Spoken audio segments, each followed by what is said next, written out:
আচ্ছা গারদা, তুমি কি বিবাহিত জীবনে সুখে আছো না অবিবাহিত জীবনে সুখে আছিলা? আগে যখন বিয়া করতাম না ওই সময় অনেক সুখে আছিলাম। এখন ঘুমাইয়া ঘুমাইয়া দুই চোখ যেদিকে তাকাই সেই দিকেও যাইতে পারি না। এখন শাড়ির আসলে বাড্যা বাড্যা তাহার মতো লাগে। এটা এলো কাহিনী বিবাহিত জীবনে।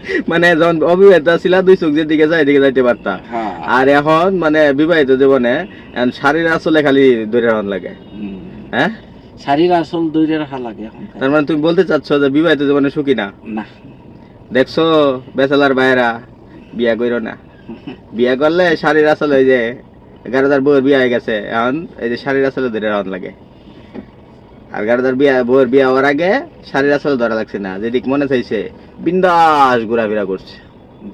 সুখ নাই, বিয়াতে কত মজা, খালি খাওন আর খাওন, পরে বুঝা যায় কতটুকু ঠাওন, তাই না? বিয়া করো না বেচালের ভাইয়েরা, বিয়া করো না। বিয়া অনেক মজা, খালি খাওন আর খাওন, কিন্তু পরে বোঝা যায় কত সাজা। বিয়া করো না। বাবাই।